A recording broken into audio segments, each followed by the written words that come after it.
أنفسنا لنحس في أعماقنا الإيمان. فؤاد كالحجارة قسوة فإذا وعى القرآن حين. حتیٰ اذا حضر احدهم الموت، یہاں تک کہ جب کہ ان میں سے کسی کا موت کا معاملہ آ جائے، موت کا وقت آ جائے، موت سرہانے آن کھڑی ہوئی ہو، قال انی تبت الآن، تو اس وقت وہ کہے کہ میں اب توبہ کرتا ہوں. وَلَلَّذِينَ يَمُوتُونَ وَهُمْ كُفَّارٌ، اور نہ ہی ان لوگوں کے لیے توبہ کا کوئی حق ہے کہ جو مر جائیں کفری کی حالت میں، کہ وہ بھی کہیں گے جا کر وہاں تو اللہ تعالیٰ کے ہاں قیامت کے دن پروردگار اب توبہ کرتے ہیں، ہم باز آ گئے، ربنا ابصرنا وسمعنا فرجعنا نعمل صالحا انا موقنون، پروردگار اب ہم نے دیکھ لیا، حقیقتیں ہم پر منکشف ہو گئی، 14 طبق ہمارے روشن ہو گئے، ہم نے حقیقت سن بھی لی دیکھ بھی لی، اب ہمیں ذرا ایک دفعہ دنیا میں بھیج دے تو ہم وہ کام نہیں کریں گے جو پہلے ہم کرتے تھے، اب ہمیں یقین کامل حاصل ہو گیا ہے، اس کے مطابق صحیح کام کریں گے. وہ توبہ وہاں قبول نہیں ہوگی، نہ وہ توبہ آخرت کے اندر قبول ہوگی، میدان حشر میں قبول ہوگی، یا جہنم میں توبہ کرنے والے کی توبہ قبول ہوگی، نہ ہی اس دنیا میں جب موت کے آثار شروع ہو جائیں تو پھر توبہ کا دروازہ بند ہو جاتا ہے. یا ایھا الذین آمنوا لا یحل لکم ان ترثوا النساء کرہا، جبراً ان کو اپنا وراثت کا مال سمجھ کر ان کے اوپر اپنا اختیار جما لینا. یہاں تک آتا ہے کہ اگر کوئی شخص مر گیا اور اس کی بیوی جو ہے وہ بیوہ ہے تو وہ جو فوت شدہ آدمی ہے اس کا کوئی رشتہ دار آ کر اپنا کپڑا اس کے خیمے پر یا اس کے گھر کی دیوار پر ٹانگ دیتا تھا تو گویا کہ اب وہ مختار مطلق تھا، وہ علامت تھی اس بات کی کہ اب یہ فلاں شخص جو ہے وہ اس کا پورا مختار مطلق ہے، وہ جس سے چاہے گا نکاح کر دے گا اور اس کی مرضی کے بغیر یہ عورت نکاح نہیں کر سکتی. وَلَا تَعْضُلُوهُنَّ لِتَذْهَبُوا بِبَعْضِ مَا آتَيْتُمُوهُنَّ إِلَّا أَن يَأْتِينَ بِفَاحِشَةٍ مُبَيِّنَةٍ، اور مت ان کا راستہ روکو، مت روکے رکھو انہیں، نکاح ثانی کرنے سے روکے رکھنا، گھروں میں ڈالے رکھنا، نہ خود یہ ہے کہ کسی سے نکاح کرنے دینا اور نہ اس کو اجازت دینی کہ وہ خود نکاح کر لے، لیکن ان کو راستہ روکے رکھنا. وَلَا تَعْضُلُوهُنَّ، مت راستہ روکو ان کا، لِتَذْهَبُوا، اس لیے تاکہ تم ان سے وصول کر لو، مَا آتَيْتُمُوهُنَّ، جو کچھ کہ تم نے دیا تھا انہیں، یعنی تمہارے باپ نے، فوت شدہ باپ نے جو کچھ مال اسے دیا تھا، فرض کیجئے کسی نے کوئی باغ دے دیا تھا اس کو وہ اپنے مہر کے طور پر، اب جب تک وہ واپس نہیں کرے گی اس وقت تک اس کا راستہ نہیں کھولے گے. الا ان یاتین بفاحشۃ مبینہ، ہاں یہ راستہ روک لینا اور گھروں میں محبوس کر دینا، جیسے کہ پچھلے درس میں ہم دیکھ چکے ہیں، یہ ان عورتوں کے لیے ہوگا کہ جنہوں نے کوئی فوش حرکت کی ہو، غلط حرکت کی ہو، کوئی جو ہے بے حیائی کا بڑا ارتکاب کیا ہو، اور اس سے مراد زنا ہے. اگر زنا کی مرتکب ہو جائیں تو پھر تو ظاہر بات ہے کہ سزا کے طور پر، تعزیر کے طور پر اس کو بند کر دیا جائے گا، ان کا راستہ روک دیا جائے گا، بصورت دیگر اس کی اجازت نہیں ہے. وَعَاشِرُوهُنَّ بِالْمَعْرُوفِ، اب یہ اصول آیا ہے، یہ ان کے ساتھ دنیا میں رہو معروف طریقے پر، بھلے طریقے پر، ان کے حقوق ادا کرو، ان کی عزت نفس کا بھی خیال رکھو، وہ بھی انسان ہے، آدم و حوا کی اولاد جیسے تم ہو ویسے وہ بھی ہے، جیسے احساسات تمہارے ہیں ویسے ان کے بھی ہیں، جیسے حقوق تمہارے ہیں ویسے حقوق ان کے بھی ہیں. یہ ہم پڑھ چکے ہیں سورہ بقرہ میں بھی، اور اب آگے چل کر سورہ نساء میں بھی آنے والی ہیں یہ باتیں. لیکن یہ اگرچہ اللہ تعالیٰ نے مردوں کو ایک درجہ فوقیت کا دیا ہے، وَلِلرِّجَالِ عَلَيْهِنَّ دَرَجَةٌ، لیکن یہ کہ یہ انتظامی معاملہ ہے کہ گھر کے اندر ایک میاں بیوی جو ہے ان سے جو خاندان کی بنیاد پڑی ہے، اس خاندان کا سربراہ جو ہے وہ مرد ہوگا، عورت نہیں ہوگی. یہ تو ایک انتظامی معاملہ ہوا. باقی تو ظاہر بات ہے کہ شرف انسانیت میں وہ مشترک طور پر تمہارے ساتھ شریک ہیں، تم انسان ہو وہ بھی انسان ہے، تم حوا اور آدم کی اولاد ہو تو وہ بھی حوا اور آدم کی اولاد ہے. اس اعتبار سے ان کے ساتھ رہن سہن جو ہے، اسی لیے حضور نے فرمایا خیرکم خیرکم الی نسائکم وانا خیرکم لاہلی، مسلمانوں تم میں سے بہترین لوگ وہ ہیں جو اپنی عورتوں کے حق میں بہت نرم ہیں، شفیق ہیں، عمدہ برتاؤ کرتے ہیں، ان کی عزت نفس کو بھی ملحوظ رکھتے ہیں. اور دیکھو میرا اپنا معاملہ کیا ہے، میں تم میں سب سے بہتر سلوک کرنے والا ہوں اپنی گھر والیوں کے ساتھ، اپنی ازواج کے ساتھ. میری نرمی دیکھو، میرا ان کے ساتھ برتاؤ دیکھو، ان کی دلجوئی دیکھو، یہاں تک کہ ان کی دلجوئی کی خاطر جو ہے اپنے اوپر ایک شے جو ہے حرام کر لی، جس پر کہ اللہ تعالیٰ نے سورہ تحریم میں آپ نے دیکھا لما تحرم ما احل اللہ لک تبتغی مرضات ازواجک، اپنی بیویوں کی دلجوئی میں آپ اس حد تک چلے گئے کہ آپ کو جو چیز اللہ نے آپ کے لیے حلال ٹھہرائی ہے آپ نے اس کی قسم کھا لی کہ آپ اسے استعمال نہیں کریں گے، تو آپ کو اس حد تک نہیں جانا چاہیے، آپ کو اپنی قسم کھول دینی چاہیے۔ مطلب یہ کہ اس حد تک حضور کو خیال تھا دل جوئی کا، اور ان کے جذبات کا پاس آپ کرتے تھے، گھر کے کام کاج میں ہاتھ بٹاتے تھے، یہ سارے یہ نہیں کہ میں تو اللہ کا رسول ہوں، نبی ہوں، فلاں ہوں، یہ ہوں، میرا کیا معاملہ، اور اپنی ازواج کے ساتھ آپ کا معاملہ جو ہے وہ روکھا پھیکا بھی نہیں تھا، جیسا کہ ہمارے ہاں عام طور پر جو مذہبی لوگ ہوتے ہیں ان میں تکشف کا ایک انداز ہو جاتا ہے، بہت ہی روکھے سوکھے۔ نہیں، یہ نہیں، آپ کا گھریلو زندگی جو ہے ازواج کے ساتھ آپ کی معاشرت جو ہے اس میں تمام پیار اور محبت کی باتیں، دلجوئی کی باتیں ہوتی تھی۔ عاشروہن بالمعروف فإن کرہتموہن فعسى ان تکرہوا شیئا ویجعل اللہ فیہ خیرا کثیرا۔ اب یہ ایک شکل پیدا کی جا رہی، فرض کیجئے کہ آپ کو اپنی کوئی بیوی پسند نہیں، فرض کیجئے پہلے پسند تھی بھی تو اب آپ کے دل سے اتر گئی ہے، آپ کا طبعی میلان اس کی طرف نہیں رہا۔ اگر تم ان کو ناپسند کرو، نہ تمہیں بھاویں، وہ ترجمہ کیا ہے یہاں پر، اگر وہ تمہیں نہ بھاویں یعنی تمہیں اگر اچھی نہ لگ رہی ہوں کسی وجہ سے، تو ایک بات کو ذہن میں رکھو، آسان تکرہوا شیئا ویجعل اللہ فیہ خیرا کثیرا، ہو سکتا ہے تم کسی شے کو ناپسند کرو درا حالے کہ اللہ تعالیٰ نے اس میں کوئی بہت بڑا خیر رکھ دیا۔ یہ بات ہم سورہ بقرہ میں بھی پڑھ چکے ہیں کہ آسان تکرہوا شیئا وہو خیر لکم وآسان تحبوا شیئا وہو شر لکم واللہ یعلم وانتم لا تعلمون۔ ہو سکتا ہے تم کسی چیز کو ناپسند کرو درا حالے کہ اسی میں تمہارے لیے خیر ہو، اور یہ بھی ہو سکتا ہے کہ تم کسی چیز سے محبت کرو، پسند کرو درا حالے کہ وہ فی الواقع تمہارے لیے شر ہو۔ اللہ جانتا ہے، تم نہیں جانتے، لہذا اس اصول کو سامنے رکھ کر انسان سوچے کہ اگر مجھے، اور حدیث میں فرمایا گیا ہے کہ سوچو اس کے اندر کوئی اور خیر ہوگا، کسی ایک پہلو سے تمہیں وہ اگر ناپسندیدہ محسوس ہو رہی ہے، کسی اور پہلو سے اس کے اندر کوئی خیر ہوگا، کوئی سیرت میں، کردار میں، اس کی شخصیت میں کوئی اور پہلو ایسا ہوگا، تلاش کرو اس پہلو کو، تاکہ اس کو نگاہ میں جما کر اور اس پر نگاہوں کو مرکوز کر کے ان کی طرف جو ہے وہ میلان تمہارا اثرنو قائم ہو جائے۔ فَإِن كَرِهْتُمُوهُنَّ فَعَسَىٰ أَن تَكْرَهُوا شَيْئًا وَيَجْعَلَ اللَّهُ فِيهِ خَيْرًا كَثِيرًا وَإِنْ أَرَدتُمْ اسْتِبْدَالَ زَوْجٍ مَكَانَ زَوْجٍ، اور اگر تم فیصلہ کر ہی لو کہ ایک بیوی کو ہٹا کر دوسری بیوی لاؤ گے، وَآتَيْتُمْ إِحْدَاهُنَّ قِنْطَارًا، اور تم نے ان میں سے کسی کو جس کو کہ تم اب طلاق دینا چاہ رہے ہو، علیحدہ کر رہے ہو، اسے ڈھیروں مال بھی دیا ہو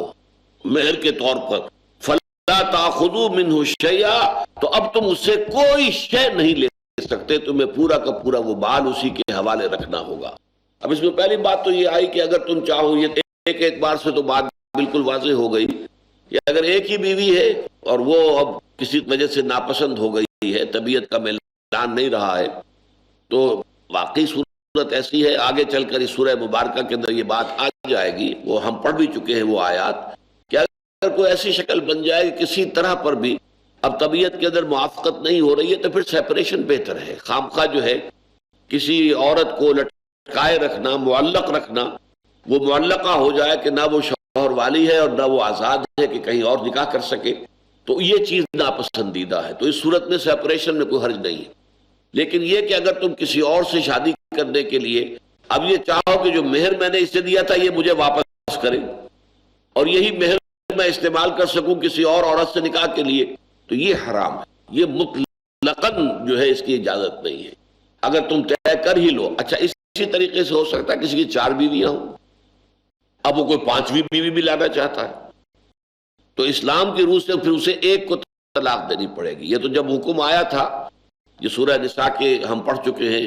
تو جب یہ صورت پیدا ہوئی کہ 4 کی آخری حد ہے، پہلے رکوع میں یہ بات آ گئی تھی، تو بہت سے ایسے صحابہ تھے جن کے گھروں میں 4 سے زیادہ بیویاں تھیں،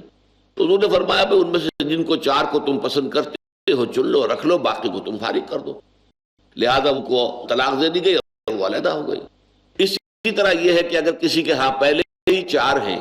اب اس کی خواہش کسی اور 5ویں سے نکاح کی ہے، تو اسے پھر پہلی 4 میں سے کسی ایک کو چھوڑنا پڑے گا، وہ استبدال زوج مکان زوج ہو جائے گا۔ وَإِنْ أَرَدْتُمْ استبدال زوج مکان زوج وَآتَيْتُمْ إِحْدَاهُنَّ قِنْطَارًا، اور اگر تم نے کسی کو ان میں سے اس بیوی کو جس کو تم اب چھوڑ رہے ہو اسے بہت سا ڈھیروں مال دیا ہو، تب بھی فَلَا تَأْخُذُوا مِنْهُ شَيْئًا، تو اس میں سے کوئی شے واپس نہ لو، وہ مہر ان کا حق تھا،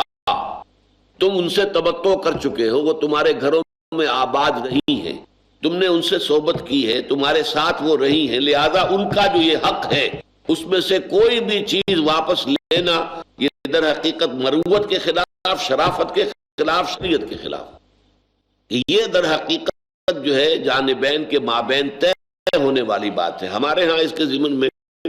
بڑے غلط تصورات پھیلے ہوئے ہیں کہ پتہ نہیں کتنے 23 روپے 30 روپے 32 روپے یہ کوئی مہر جو ہے، یہ کوئی مہر فاطمہ ہے رضی اللہ تعالی عنہ، یہ کوئی مقرر نہیں ہے مہر۔ حضور کی ازواج میں سے حضرت خدیجہ رضی اللہ تعالی عنہ کا جو دور تھا، اس میں تو جب حضور کا نکاح ہوا ہے تو 12 اوقیہ سونا تھا، اس میں طلائی 12 اوقیہ، لیکن اس کے بعد آپ نے جتنے نکاح کیے ہیں مدینہ منورہ میں، تو اس میں آپ کا جو 500 درہم 12 اوقیہ، لیکن وہ چاندی کی شکل میں 12 اوقیہ جو 500 درہم بنتے، ایک درہم جو ہے 3.5 ماشے چاندی کا بنتا ہے، یہ رہا ہے۔ اب ہمارے ہاں اگر وہ چاندی کے اعتبار سے جو ہے وہ حساب لگایا جائے تو جتنی بھی رقم بنے گی، یہ تمام ازواج کا یہ معاملہ رہا ہے کہ 500 درہم پر آپ نے نکاح کیا۔ البتہ اس میں ایک استثناء رہا، اور وہ تھا حضرت ام حبیبہ رضی اللہ تعالی عنہ، وہ چونکہ وہاں حبشہ میں تھی اور وہاں جو ان کا ساتھ ان کا شوہر گیا تھا، ان کے ساتھ دونوں گئے تھے میاں بیوی ہجرت کر کے، وہ شوہر مرتد ہو گیا، وہ عیسائی ہو گیا، لہذا وہ نکاح ختم ہو گیا۔ تو اب چونکہ وہ بغیر شوہر کے رہ گئی تو حضور نے پھر دلجوئی کے لیے، حضور ہجرت فرما کر مدینہ تشریف لے جا چکے تھے، تو مدینہ سے پھر پیغام بھیجا ہے کہ وہاں شادی کا ان کو، اور وہاں پر پھر نجاشی رحمت اللہ علیہ، حضرت نجاشی، وہ چونکہ صحابی نہیں ہیں، حضور سے ملاقات نہیں ہوئی ہے لیکن ایمان لے آئے تھے، لہذا انہیں تابعین میں شمار کیا جاتا ہے۔ حضرت نجاشی نے نکاح پڑھایا اور حضور کی طرف سے 4000 درہم یہ جو ہے خود اپنی طرف سے حضور کی جانب سے خود ادا کیا ہے مہر، اور یہ سب سے بڑا مہر ہے جو حضور صلی اللہ علیہ وسلم کی ازواج مطہرات کا ہوا ہے۔ تو گویا کہ اپنی جگہ پر تو یہ ہے کہ بہت زیادہ نہیں ماننا چاہیے، لیکن اس میں کوئی حد نہیں ہے۔ اقرأ أخيا اقرأ أخيا ورتل القرآن فلا تاخذوا منه شيئا، تو اس میں سے کچھ بھی واپس نہ لو۔ اتاخذونه بہتانا واسما مبینا، کیا تم لوگے ان سے زیادتی کرتے ہوئے، ناحق اور ایک گناہ کا ارتکاب کرتے ہوئے؟ یہ اس کا حق تھا، حق تلفی کر رہے ہو، اس کے حق میں سے جو واپس اب لیتے ہو در حقیقت یہ گناہ ہے، یہ اسم ہے، یہ تو وہ بہتان کے درجے میں آ جائے گا۔ بہتان ایک قولی ہوتا ہے، ایک عملی ہوتا ہے، یہ گویا کہ عملی بہتان ہے، ناحق ارتکاب ہے۔ وَكَيْفَ تَأْخُذُونَهُ وَقَدْ أَفْضَىٰ بَعْضُكُمْ إِلَىٰ بَعْضٍ، اور کیسے تم اس مہر میں سے کچھ واپس لیتے ہو جبکہ تم بے حجاب ہو چکے ہو ایک دوسرے کے ساتھ؟ یہ گویا کہ کنایا ہے، تمہارا جو ہے صحبت ہو چکی ہے، مجامعت ہو چکی ہے، ہم بستری ہو چکی ہے، اور ظاہر بات ہے اس سے زیادہ قرب تو تصور نہیں ہو سکتا کہ جو ایک مرد ایک عورت کے مابین ہوتا ہے۔ تو اس حوالے سے جب کہ تم ایک دوسرے سے اتنے قریب اور اتنے بے حجاب ہو چکے ہو ایک دوسرے کے سامنے، وَأَخَذْنَا مِنْكُمْ مِيثَاقًا غَلِيظًا، انہوں نے تم سے بڑا پختہ عہد لیا ہے۔ یہ پختہ عہد نکاح کا عہد ہے، نکاح کو جب تم نے قبول کیا ہے تو اور 2 گواہوں کی موجودگی میں کیا ہے، اس کا اعلان عام ہوا ہے، تو یہ در حقیقت ایک بڑا مضبوط میثاق غلیظ ہے، یہ قرآن مجید کہتا ہے۔ اس لیے کہ نکاح کے وقت جو ہے اس نیت کا ہونا ضروری ہے کہ یہ عمر بھر کے لیے سنجوگ ہے، یہ وقتی نہیں ہے۔ نکاح موقت یہ شیعوں کے ہاں ہے، متع جو ہے وہ شیعوں کے ہاں ہے، ہمارے ہاں سنیوں کے ہاں وہ کسی وقت جائز تھا لیکن پھر حرام مطلق ہو گیا ہے۔ بہت سی چیزیں ایسی تھی جو بالکل آخر میں آ کر حرام کی گئی ہیں انہی میں سے سود کا معاملہ بھی ہے، شراب کا معاملہ بھی بہت دیر میں آ کے آخر حرام مطلق ہوا ہے، لیکن یہ ہے کہ اسی طرح کا معاملہ متع کا جو اہل تشیع کے ہاں اب بھی وہ کہتے ہیں کہ وہ صحیح ہے، اس لیے کہ وہ چیزیں کہ جو حضور کے آخری دور میں آ کر حرام ہوئی اور ان کی پوری طریقے سے شہرت نہیں ہوئی، اس لیے کہ ذرائع ابلاغ تو تھے نہیں، نہ کوئی پرنٹنگ تھی، نہ کوئی الیکٹرانک میڈیا کا تو کوئی سوال ہی نہیں تھا، وہاں پہ تو کوئی پرنٹنگ وغیرہ بھی نہیں تھی، لہذا وہ خبریں پہنچتے پہنچتے وقت لگتا تھا، کسی شے کی تحریم کے حکم کو جو ہے اس کا عام ہونا جو ہے اس میں وقت لگتا تھا، لہذا اس میں بھی وقت لگا اور لوگوں کو بعضوں کو یہ خیال رہا کہ شاید اس کی حرمت نہیں ہوئی ہے، اس حرمت کو پھر حضرت عمر نے نافذ کیا رضی اللہ تعالیٰ عنہ، لہذا حضرت عمر رضی اللہ تعالیٰ عنہ نے جو کام بھی کیا اس کی مخالفت وہ اپنے ذمہ فرض سمجھتے ہیں، تو فرمایا کہ وَكَيْفَ تَأْخُذُونَهُ وَقَدْ أَفْضَىٰ بَعْضُكُمْ إِلَىٰ بَعْضٍ وَأَخَذْنَ مِنكُم مِيثَاقًا غَلِيظًا، یہ نکاح کا رشتہ جو ہے ایک معمولی رشتہ نہیں ہے، بڑا مضبوط رشتہ ہے، انسانی رشتوں کے اندر یہ بہت ہی یہ سمجھیے مضبوط ترین رشتہ ہے، اور اللہ کا شکر ہے کہ ہمارے معاشرے میں ابھی تک یہ کیفیت باقی ہے، ایک دفعہ شادی ہو گئی 50 سال 60 سال ساتھ رہ رہے ہیں اور اس میں جو ہے کہیں کو رکھنا نہیں آتا، یہ ابھی تک ہمارا یہ فیملی سسٹم جو ہے کسی درجے انٹیکٹ ہے، اگرچہ ہمارا اونچا طبقہ جو ہے اس کے اندر خرابیاں آ چکی ہیں، لیکن مغرب تو نہ ہوا اس پر کہ ہمارے اس نظام کو ختم کر دے، توڑ پھوڑ کر رکھ دے، اور جو حال ان کا ہوا ہے کہ معاشرتی زندگی جو ہے درہم برہم ہو گئی ہے، خاندانی نظام جو ہے بالکل ختم اور مختل ہو کر رہ گیا، وہ چاہتے ہیں کہ یہی معاملہ ہمارا بھی ہو جائے۔ بہرحال یہ تو جو بھی بیجنگ کانفرنس تھی یا یہ کہ کائرو کانفرنس تھی یا پھر بیجنگ +5 کانفرنس ہوئی UN کے تحت، ان سب کا ایجنڈا یہی ہے کہ مشرق میں اور خاص طور پر عالم اسلام میں جو خاندانی نظام کا بندھن جو ہے ابھی کچھ مضبوط ہے، اس کو کسی طریقے سے توڑ پھوڑ کر رکھ دیا جائے۔ وَلَا تَنْكِحُوا مَا نَكَحَ آبَاؤُكُمْ، اب یہ وہ بات آ گئی خاص جو میں نے کہا تھا کہ یہ معاملہ کہ ایک شخص فوت ہوا ہے، اس کی ایک بیوی تو وہ ہے کہ جس سے وہ اولاد ہے، بڑا بیٹا ہے، وہ وارث ہے،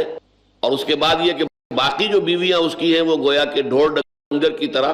جیسے کہ اگر کوئی گائیں بھینسیں تھیں تو وہ وراثت میں آ گئی، ایسے وہ بیویاں جو ہے وہ بھی وراثت میں آ گئی، اور اس وراثت میں آ کر ایک تو طریقہ یہ ہوا کہ اب ان کے نکاح کا پورا اختیار اپنے ہاتھ میں لے لیا، اسلام نے تو اس کے بعد پورا کا پورا اختیار عورت کو دیا ہے، عورت بیوہ ہو گئی یا عورت جو ہے مطلقہ ہے، عدت کی حد تک کا جو بھی پابندی اس پر ہے وہ عدت پوری ہو جائے، اس کے بعد وہ آزاد ہے، وہ جہاں چاہے جو ہے اگر وہ طلاق مغلظ نہیں تھی تو اپنے سابقہ شوہر سے دوبارہ نکاح کر سکتی، اگر یہ کہ 3 طلاقیں ہو چکی ہیں تو دوسرا معاملہ ہے کہ پھر تو وہ جب تک کہ کسی اور مرد سے نکاح نہ ہو اور پھر وہ بھی طلاق دے دے تب پھر وہ پہلے شوہر سے کی طرف رجوع ہو سکتا ہے، ورنہ نہیں، لیکن اگر ایسی شکل نہیں ہے، مغلظ طلاق نہیں ہے، تو سابقہ شوہر سے نکاح ہو سکتا ہے، جو جہاں چاہے نکاح کر سکتی ہے۔ اسی طرح ہم سورہ بقرہ میں پڑھ رہے ہیں کہ کوئی بیوہ ہو گئی ہے تو جب تک عدت جو ہے 4 مہینے 10 دن جو ہے پورے نہ ہو اس وقت تک اگلا نکاح نہیں ہو سکتا، البتہ اس دوران میں تمہیں خیال آئے تم کوئی اشارے کنائے سے کوئی بات پہنچا دو کہ ٹھیک ہے آپ کی جب مدت ختم ہو جائے گی تو پھر میں آپ سے نکاح کر لوں گا، تو یہاں تک بھی اجازت ہے، اشارے کنائے میں پیغام دے دینے کی بھی اجازت ہے، لیکن اس کے اندر اختیار مطلق عورت کا ہے، عورت کو جو شوہر کے ورثاء کا کوئی اس میں دخل نہیں ہے کہ وہ جو وہ فیصلہ کریں گے۔ تو جیسا کہ میں نے عرض کیا تھا اس میں بدترین صورت یہ تھی کہ خود اپنے گھر میں ڈال لیا اور اسے اپنی بیوی بنا لیا، تو یہ ان کو نکاح تو مانتے تھے، ان کے قانونی طور پر وہ نکاح جائز تھا، لیکن بہت ہی ناپسندیدہ بہت مکروہ نکاح مقت، اور اس سے اگر اولاد ہو جاتی تھی اسے مقیت کہتے تھے، یہ اولاد بھی یہ کوئی اچھی اولاد نہیں ہے، یہ بھی در حقیقت بہت ہی یوں سمجھیے کہ بری اور مکروہ اولاد ہے، نکاح اس کو مقیت کہتے تھے۔ تو فرمایا کہ وَلَا تَنْكِحُوا مَا نَكَحَ آبَاؤُكُمْ، مت نکاح کرو ان سے جن سے نکاح کیا تھا تمہارے باپوں نے،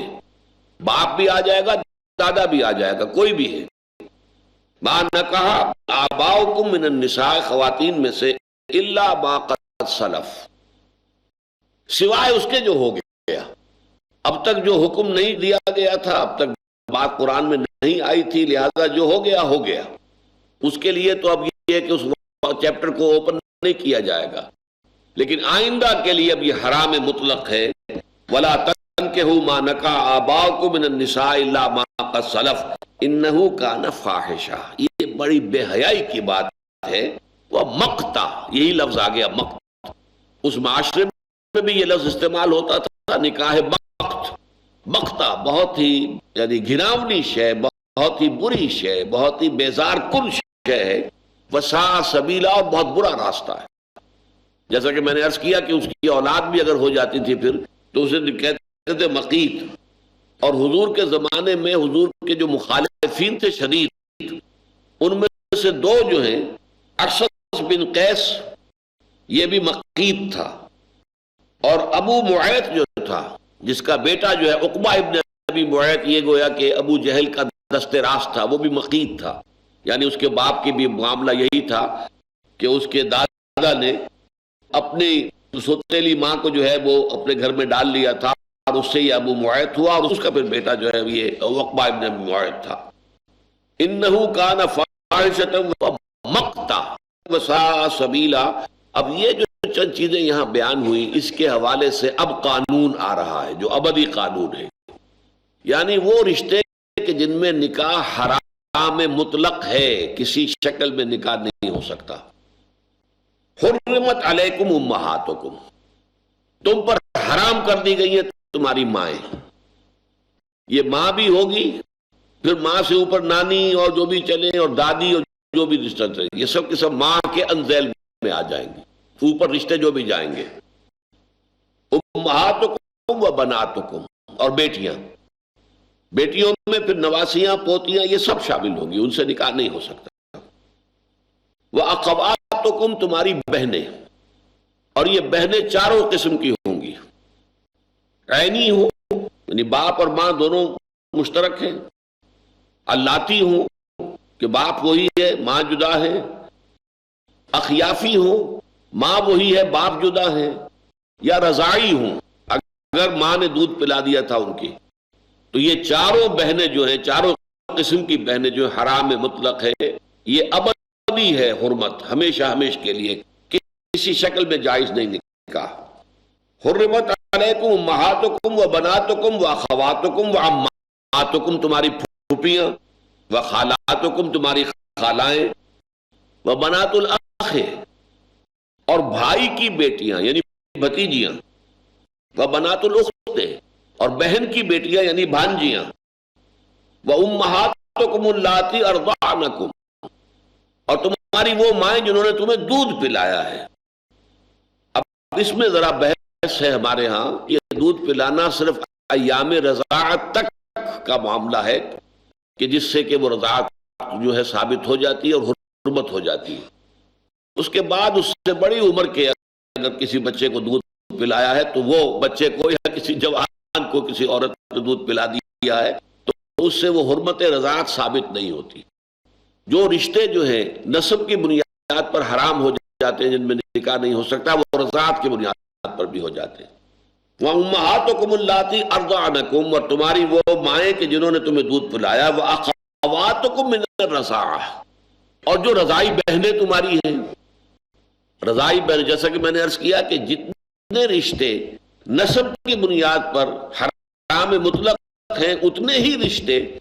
رضاعت کی بنیاد پر. رضاعت جو ہے وہ تقریباً نسب کے ہم پلہ ہے اسلامی شریعت میں اس اعتبار سے. وَأُمَّهَاتُ نِسَائِكُمْ، اور تمہاری عورتوں کی مائیں جنہیں ہم ساس کہتے ہیں، تمہاری ساسیں. وَرَبَائِبُكُمُ اللَّاتِي فِي حُجُورِكُمْ مِن نِسَائِكُمُ اللَّاتِي دَخَلْتُمْ بِهِنَّ، اور تمہاری وہ ربیبہ بیٹیاں کہ جو تمہاری گود میں پرورش پائیں، تمہاری ان بیویوں سے ہو کہ جن سے تم نے صحبت کی ہو. یعنی آپ نے کسی عورت سے نکاح کیا ہے، اس عورت کے پہلے کسی اور شوہر سے شادی تھی اور وہ بیوہ ہے اب، یا اس شوہر نے طلاق دی تھی اور وہ اب مطلقہ ہے، اور اس کے ساتھ کوئی بچی جو ہے وہ آئی ہے آپ کے ساتھ، اس کو ربیب کہتے ہیں. اگر بیٹا ہے کوئی آیا ہے ساتھ کسی عورت کے کہ آپ کا نہیں ہے، آپ سے پہلے کسی شوہر کے صلب سے وہ بیٹا ہے تو وہ ربیب کہلائے گا، بیٹی ہے تو ربیبہ کہلائے گی۔ اب یہ ربیبہ چونکہ جس شخص نے اب شادی کی ہے اس کے صلب سے تو نہیں ہے، اس کے نطفے سے نہیں ہے، تو سوال پیدا ہوتا ہے کہ وہ بھی آیا حرام ہوگی؟ تو فرمایا وہ بھی حرام ہے، لیکن بشرطے کہ اس کی ماں کے ساتھ صحبت کی ہو۔ اگر ماں کے ساتھ صحبت کی نوبت نہ آئی ہو، پہلے ہی طلاق ہو جائے، تو پھر وہ ربیبہ جائز ہے۔ اقرأ أخيا ورتل القرآن وَرَبَائِبُكُمُ اللَّاتِي فِي حُجُورِكُم مِّن نِّسَائِكُمُ اللَّاتِي دَخَلْتُم بِهِنَّ فَإِن لَّمْ تَكُونُوا دَخَلْتُم بِهِنَّ، لیکن اگر تم نے ان کے ساتھ صحبت نہیں کی ہے، مجامعت نہیں کی ہے، فَلَا جُنَاحَ عَلَيْكُمْ، تو کوئی حرج نہیں ہے کہ تم ان کی ربیبائیں جو رہی ہیں تمہاری، ان کے ساتھ تم شادی کر سکتے ہو۔ وَحَلَائِلُ أَبْنَائِكُمْ، اور تمہارے بیٹوں کی بیویاں، حلائل حلیلہ کی جمع ہے،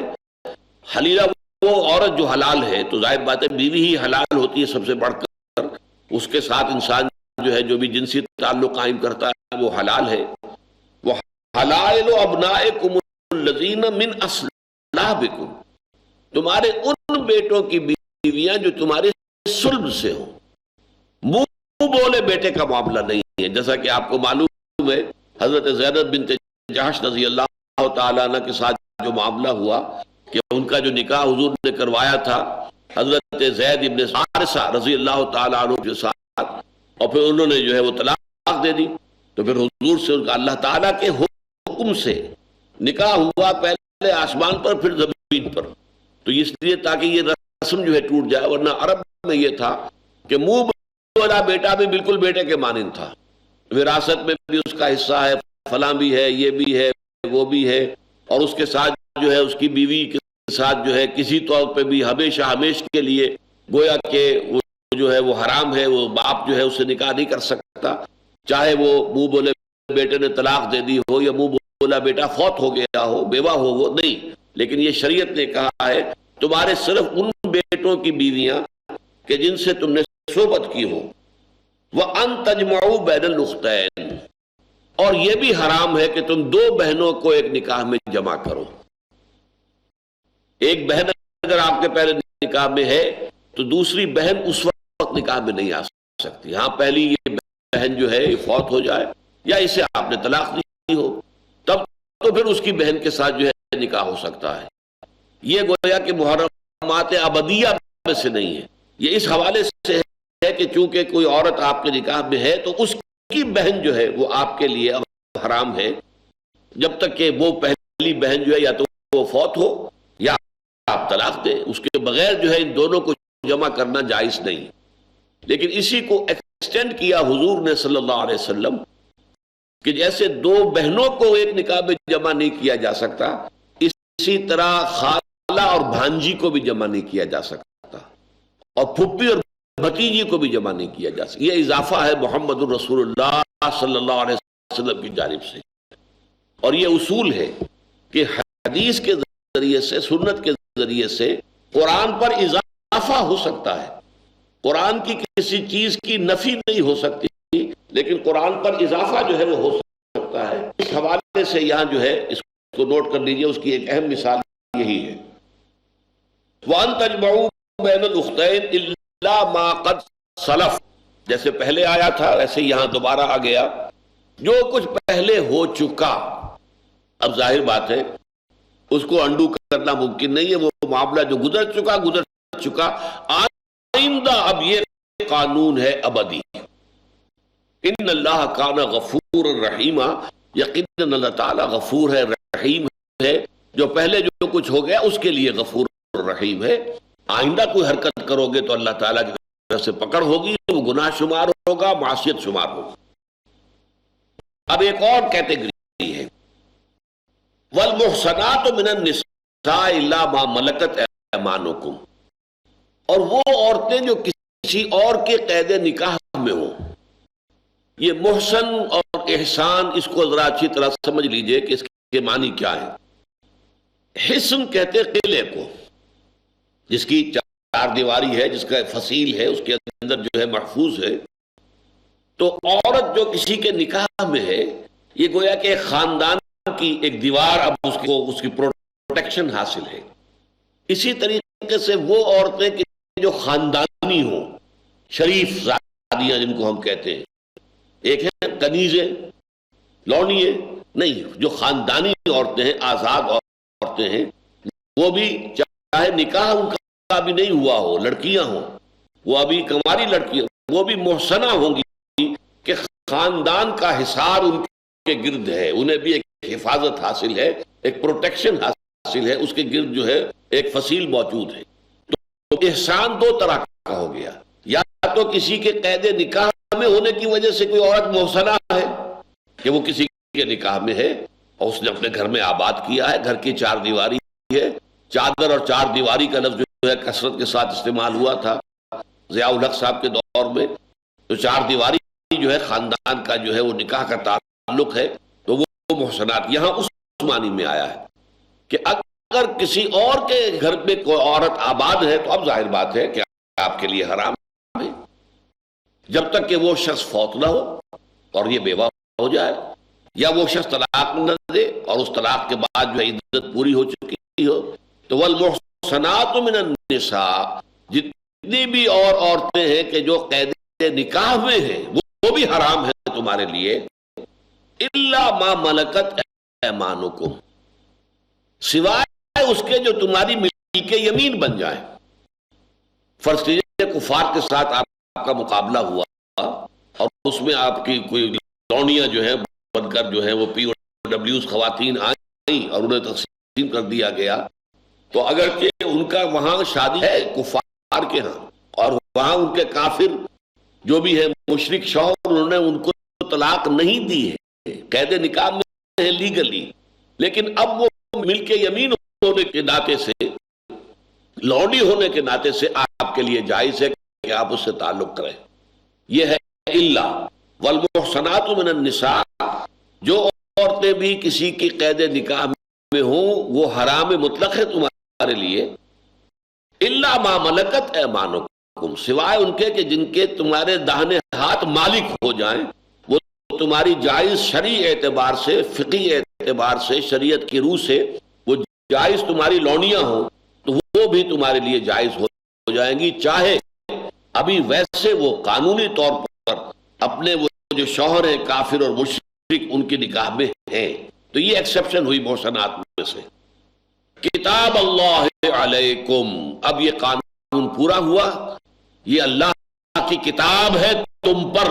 تمہارے ذمے، اللہ کا قانون ہے، یہ اللہ کی طرف سے فرض ہے،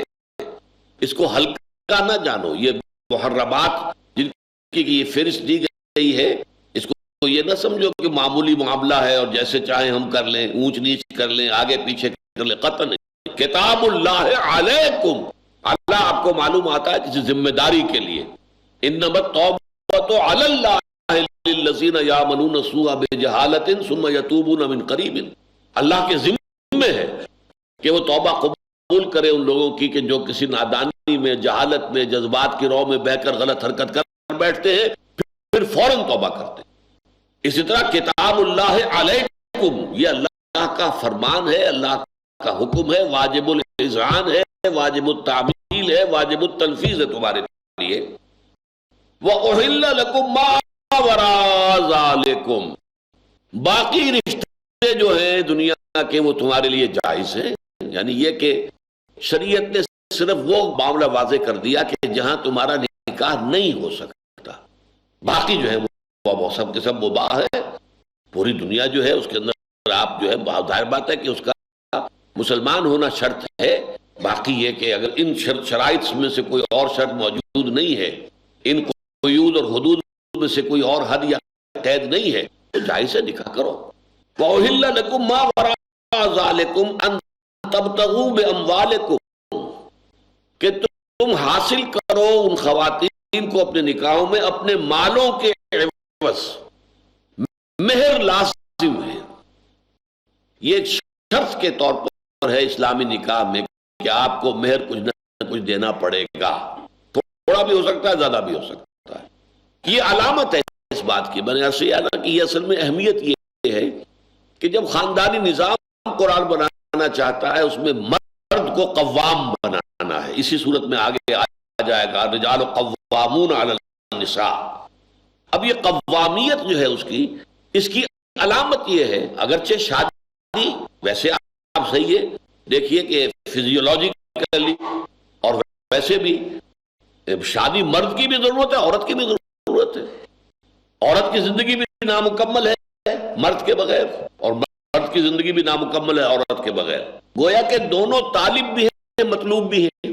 لیکن شریعت نے یہ مہر کی رقم مقرر کر کے گویا کہ ایک کو طالب قرار دیا دوسرے کو مطلوب قرار دیا. شوہر ہے جو طالب بنتا ہے. تبتغوا تم چاہو، یہ مردوں سے خطاب ہو رہا ہے. ان تبتغوا باموالکم، اپنے مالوں کے عوض تم مہر دے کر نکاح کرو. محسنین غیر مسافحین، یہ شرط نمبر 2. محسن بننے کے لیے یعنی ان عورتوں کو اپنی قید نکاح میں لانا، بسانا، آباد کرنا ہو. یہ نہ ہو کہ صرف اپنی شہوت رانی کرنی ہے. یہ سارا معاملہ جو ہے حرام کاری کا، اور بس اس میں پیش نظر کیا ہے؟ زنا کیا ہے؟ صرف وقتی لذت ہے جو حاصل کرنی ہے. یہ سارا پیشہ جو ہو رہا ہے، پیشہ ور عورتیں جو بیٹھی ہوئی ہیں، کیا ہے یہ وقتی لذت حاصل کرنے کے لوگ جاتے ہیں اور پیسہ دیتے ہیں، جو بھی ہے ان کی قیمت وہ ان کو ادا کرتے ہیں. یہ نہ ہو. محسنین ہو غیر مسافحین، صرف شہوت رانی مقصود نہ ہو بلکہ احسان، وہی جو میں نے عرض کیا قید نکاح میں لانا. یہ شرط ہے کہ پوری زندگی کا سنجوگ کی نیت ہونی چاہیے، لڑکے کی بھی، لڑکی کی بھی، مرد کی بھی، عورت کی بھی. صرف اپنی ایک جو جنسی ضرورت ہے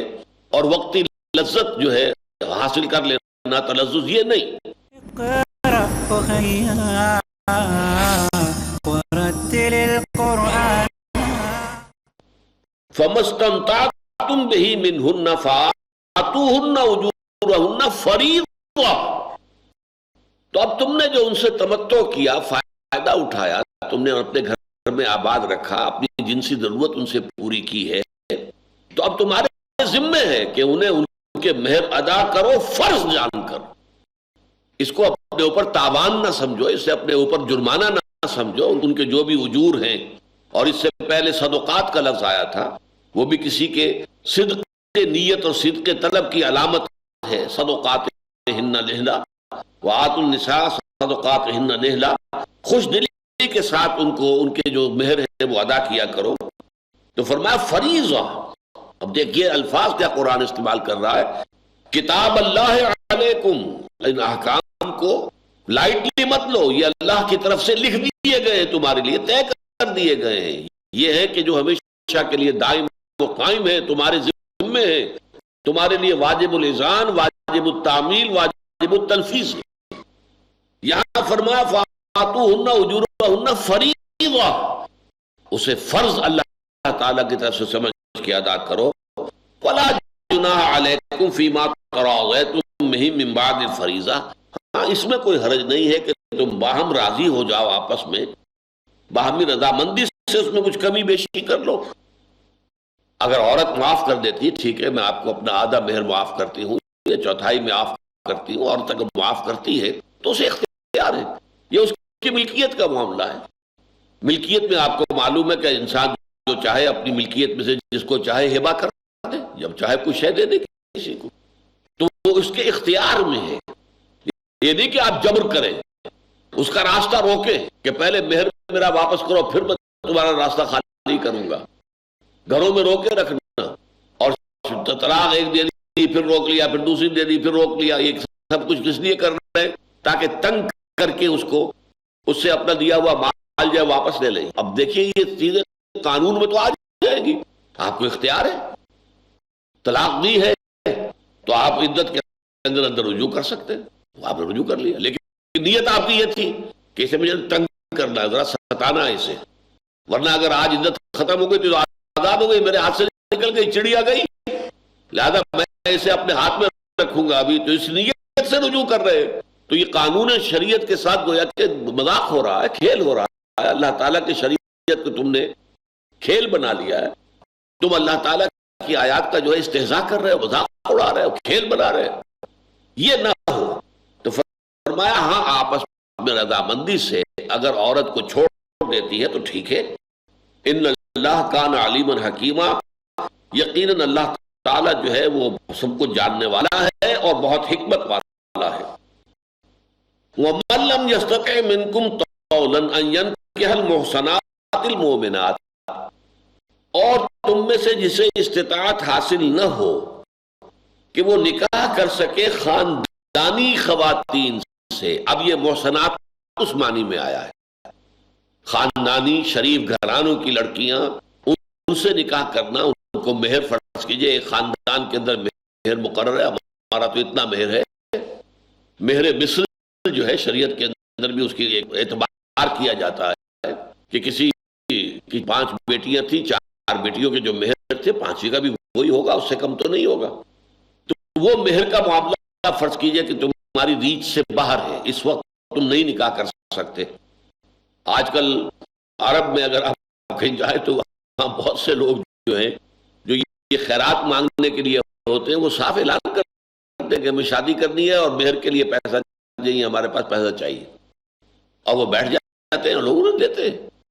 کہ یہ تاکہ یہ بھی اپنا گھر آباد کر سکے،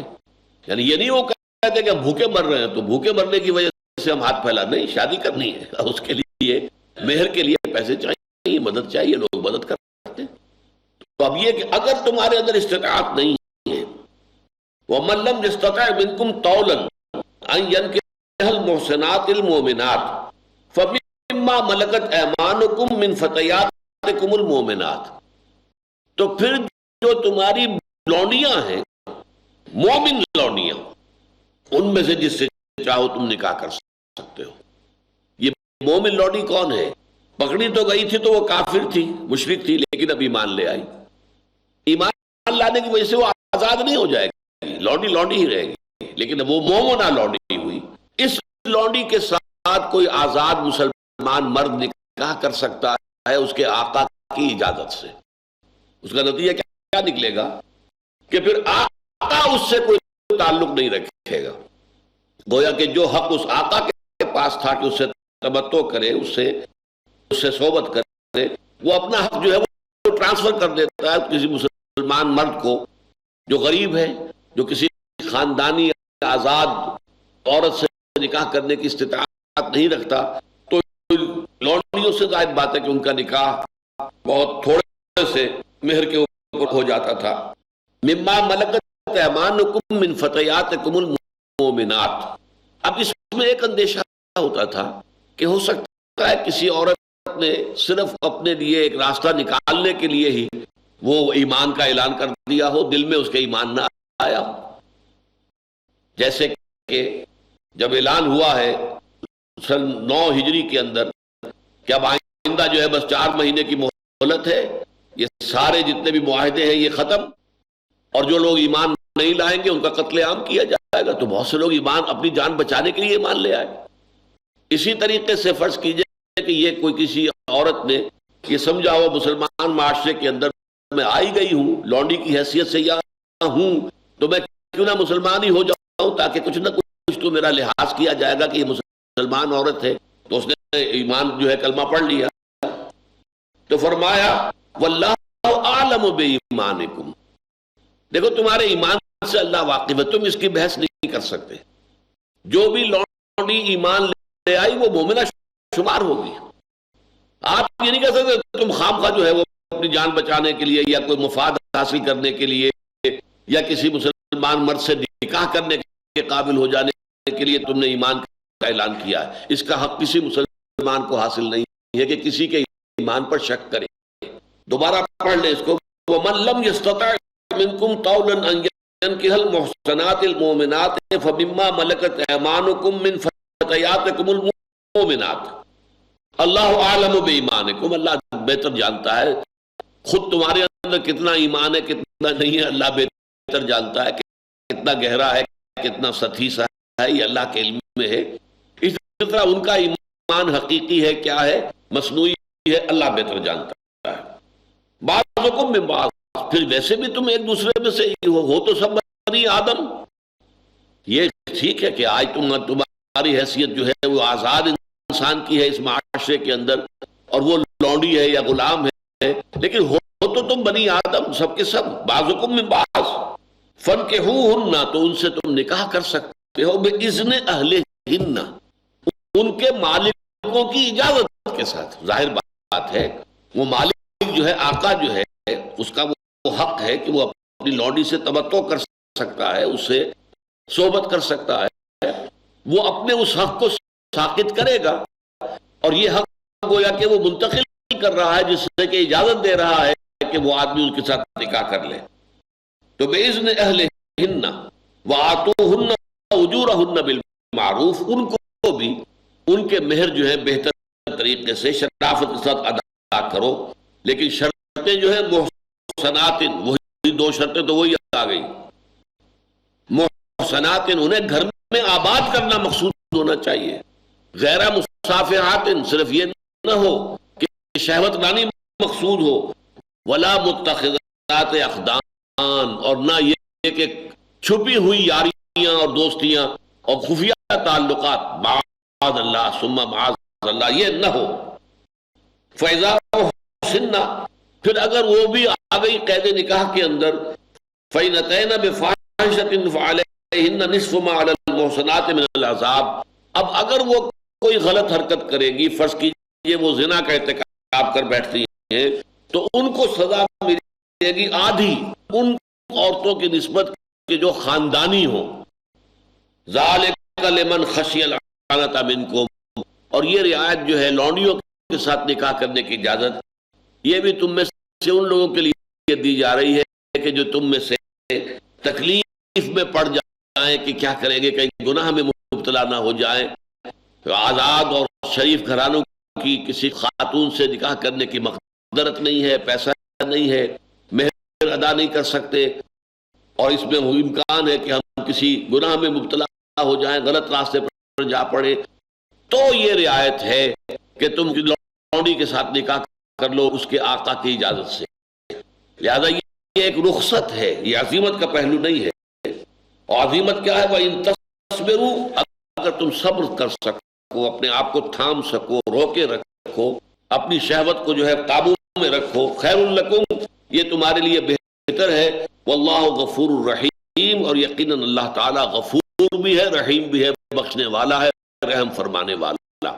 بارک اللہ لی ولکم فی القرآن العظیم ونفعنی وإیاکم بالآیات والذکر الحکیم.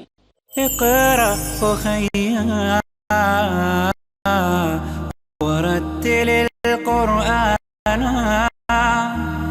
اصدح بصوتك اسمع الأكوان. اقرأ كلام الله داوي نفوسنا لنحس